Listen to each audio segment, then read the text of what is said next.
All right, Michael. We're going to go over a few things here on the 2021 Pacifica.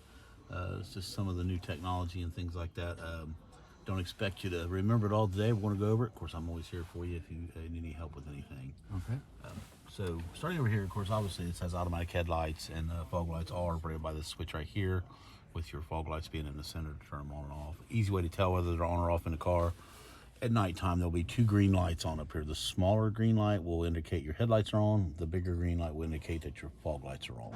Okay. And if you don't have the fog lights on, those will work as cornering lights when you turn it on or just turn your wheel. So it's just kind of a cool little feature. Okay. Over here on the steering wheel, we have a lot of information here in the center cluster, controlled by these arrows and the OK buttons.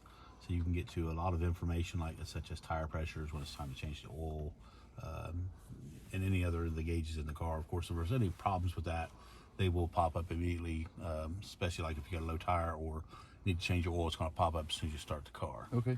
But there's other features in there too, such as like a digital speedometer, which is really cool, and just trip odometers. Like if you have to track your mileage for work or something like that, they give you an A and a B, so you can set them for what you need and reset them to by holding down the OK button. Okay. And then there's lots, like I said, lots of other information. You can actually kind of customize this to your liking with the screen 8 here, I believe it is, screen 9 on this one. Screen setup, we can hit OK. And we can change things in the lower left, the upper center, the odometer, whether you want it to count tenths or not, things like that. The lower right gauge. And you just kind of go through here, it'll light up which one we're looking at. Okay. To change one of those, just simply hit OK and go in and make one of the choices that are listed here by scrolling up and down. Okay. When you find one you like, just hit OK, and it's going to save that setting for you. You can do that for, like I said, the lower left, the lower right, upper, and the centers. And like I said, it lights up like this with the little white marker to tell you which one you're on, which is pretty cool. Okay. Let's scroll down back one more. I'm back to my digital speedometer. Now over here to the steering wheel a little bit more, we got some other things too. Cruise control. This is just your regular cruise control, pretty easy to operate. This turns it on. Once you're on and up to speed, either one of these buttons sets it. Once you're set, push plus to speed up, minus to slow down. You can cancel from here or tap the brakes, same function. Down here we have an adaptive cruise control system, and these will, this turns it on if you're going on the highway, and these will set your distance to the vehicle in front of you. Now this is adaptive cruise control with stop, so it will slow down automatically for you if the vehicle you're following slows down, clear down to a stop, and then regain again once traffic start moving. So literally you would never have to tap your brakes or anything like that. So just another cool little feature that they've got on here. On the back side of this steering wheel, there's 3 buttons on the right side and 3 buttons on the left side. The right side is volume up on the top button, volume down on the bottom. And the middle one will go through your different sources, whether it be AM, FM, satellite radio, or anything Bluetooth to the car or plugged into the USB or auxiliary ports.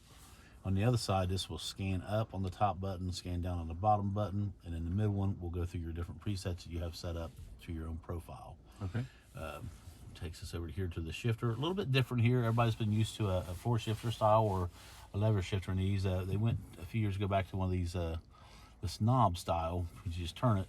It frees up a lot of space, so you don't have to put a shifter here or up here, and it's very easy to operate. It's once you've done it a few times, it's like you've done it forever.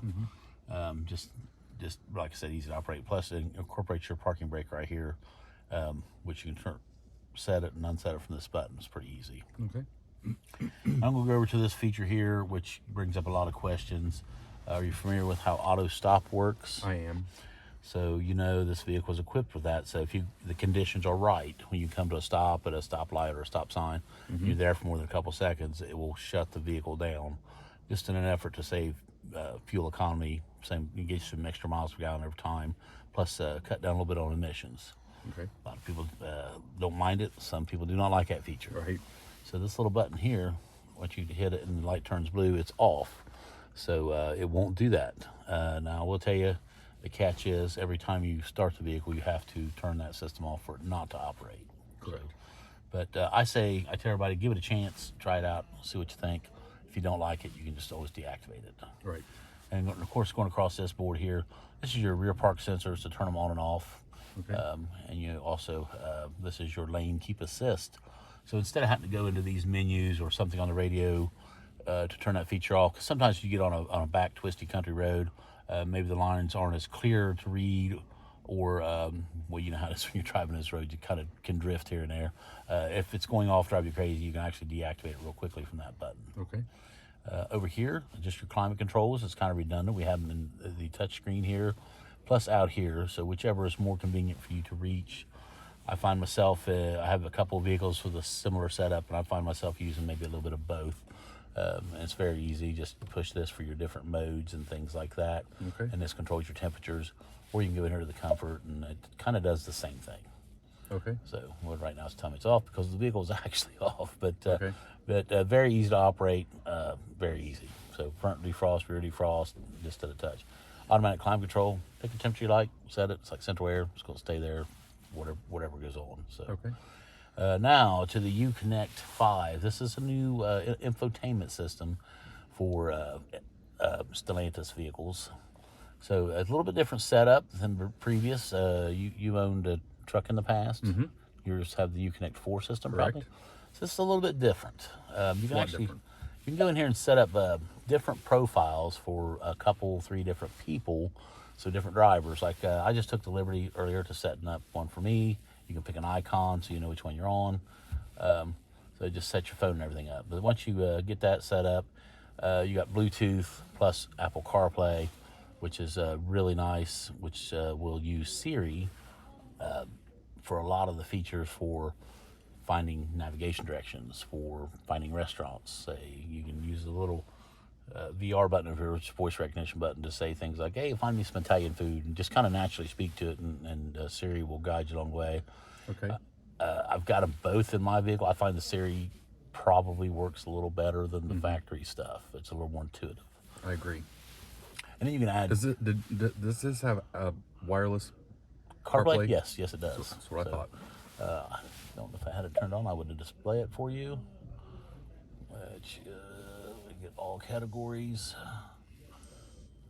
I'm pretty sure it has a standalone. Maybe it's under Device Manager. So right there, just wirelessly. See, no tricks, no wires. But yeah, it's very easy. Have you used this system before? I have. So it's pretty simple. I was just wired. Yeah, if you're an iPhone owner, this is very easy to adapt to because, I mean, it looks like the icons on your phone. And what they do is they take what they feel you can use safe enough while you're driving, and then you can use voice commands to get to things. You can pick up your favorite, like Pandora or any of the little, what are they called? The podcast. Yeah. And it's real easy to get to them. Just kind of keeps everything grouped in order at a finger's touch. Okay. A couple different displays you can do on here. This is kind of a snaps us with the map and what's playing now, and you can get to, if you want to look for food, it's going to kind of give you something in the area. I don't know if this will. Hey, find us some Italian food. One possibility is Olive Garden on North Bridge Street. Let me know if you want to hear the whole list. You can just simply tap it, go. Starting route to Olive Garden. Yes. Which, this Proceed to Enterprise Place Drive, then turn right. These multi-purpose vehicles, vans, they've always been geared towards family hauling and vacations and things like that. So it's very, very useful if you're out of town, out of your element, to find a bank if you want, certain ATMs, like I said, for banks, for food, or certain gas stations. If you happen to have a favorite one you go to, it's very easy to find them that way, which I think is pretty cool. And when this turns to a square like this also function as a Siri button, which is kind of like the old button on the phone they used to have, which is kind of neat. As far as in here, and this is like vehicle settings. You can go in here and kind of make things you want them the way you want them to be. It's pretty much a set it and forget it thing. You'll go through these things maybe once, and then it's usually where it stays from now on. So, which from the factory, they're pretty well set. So there might be a couple of things I go in there and adjust, but not too much. I usually leave them the way they are from the factory. And this is just all of your different applications and things you get to that's built into this system. like with the weather, which you get the. I'm not sure it will come up for us today because the car's not been registered yet, but it'll give you like weather reports 5 days out, things like that, which is pretty neat to have at your fingertips. Okay. And again, back to the home screen, it's just kind of a synopsis of things you've set up that you use all the time, and you can go in here to the plus button, add them, and it's just a touch your fingers away. Pretty easy to use. Okay. And of course, when you're driving and the vehicle's on, they're going to display your temperatures for different zones and things like that. Okay. Kind of hard to show that while we're sitting here in the showroom. Sorry about that. But just a couple cool things that kind of get overlooked here on deliveries, I believe, is like the built-in, this is the garage door opener.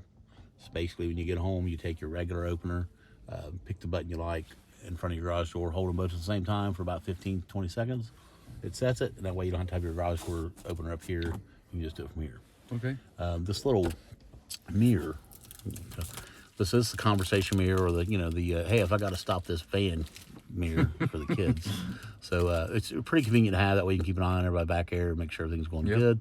Or if you're anything like my brother, I hate when driving with him because he always wants to look back at you. And I say, yeah, here, just put that little mirror down and you can talk to me there. There you go. And a little place to stash your sunglasses, which is always handy.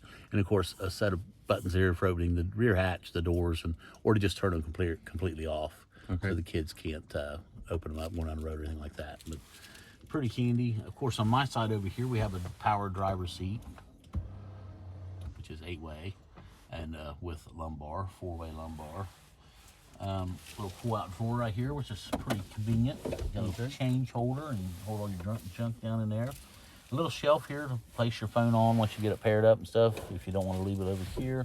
Okay. And then down in here you have 2 regular USB ports, 2 of the C-style, and an auxiliary input, which all do feed into the audio system for music, keeping your phone charged, and things like that. Okay. Down here at the bottom, we have a couple of 12-volt outlets. As you'll see, there's one with a key and one with a battery, which means this one works with the key on. This one works all the time. It's hot straightly from the battery. Okay. So, and there's plenty of other features here. Listen, I don't want to overload you. I know I've had you kidnapped today for quite a while. Do you think you have a handle on this information every day to get started on your van? I think so. All right. Well, I want to thank you for your business. Turn left. Thank you. And if there's any questions you ever have, I'm going to make sure you have one of my cards. You can call me or text me anytime. More than happy to help. Sounds good. All right. Thank you.